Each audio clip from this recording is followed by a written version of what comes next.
চোটের কারণে Jasprit বুমরাকে ICC champions ট্রফিতে পায়নি ভারত। এবার মুম্বাই ইন্ডিয়ান্সের দুশ্চিন্তাও বাড়ল। এই মাসে শুরু হতে যাওয়া ইন্ডিয়ান প্রিমিয়ার লিগ আইপিএল এর শুরুতে অনিশ্চিত ভারতের এই তারকা পেসার। বুমরাকে ছাড়াই আইপিএল মিশন শুরু করতে হতে পারে 5 বারের চ্যাম্পিয়নদের।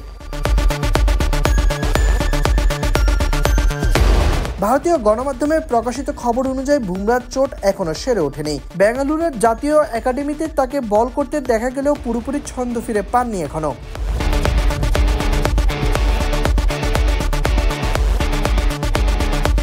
টাইমস অফ ইন্ডিয়া জানিয়েছে, বেঙ্গালুরুতে বিসিসিআই সেন্টার অফ এক্সেলেন্সের পুনর্বাসন পর্ব চলছে বুমরার। পিঠের চোট বলে খুব বেশি ঝুঁকি নিতে নারাজ মেডিকেল বিভাগ। তাই আইপিএল এর শুরুর 2 সপ্তাহে তাকে মাঠের বাইরেই কাটাতে হতে পারে।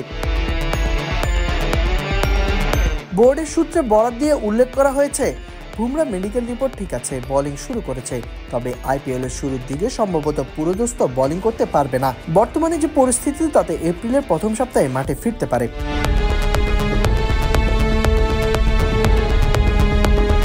মার্চ মাসে 3টি ম্যাচ আছে মুম্বাই ইন্ডিয়ান্সের। 23 মার্চ চিরপ্রতিদ্বন্দ্বী চেন্নাই সুপার কিংসের বিপক্ষে ম্যাচ চেন্নাইতে।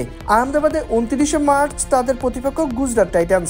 31 মার্চ ঘরের মাঠে প্রথম ম্যাচ খেলবে মুম্বাই। ওয়াংখেড়েতে এই ম্যাচও বুমরা অনিশ্চিত। 4 এপ্রিল লখনৌ সুপার জায়ান্টের বিপক্ষে ম্যাচ।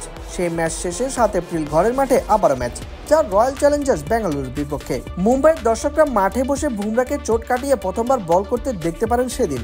এমনকি এই ম্যাচ দিয়ে হয়তো মাঠে ফিরবেন, বোর্ডের সূত্র এমনই জানিয়েছে। মেডিকেল টিম ধীরে ধীরে বুমরার বোলিং চাপ ও তীব্রতা বাড়াবে। যদি অস্বস্তি ছাড়া কিছুদিনের মধ্যে বোলিং শুরু করতে পারে তাহলে হয়তো মেডিকেল টিম সবুজ সংকেত দিবে। অস্বস্তিতে পড়লে সহসা ছাড়া হবে না।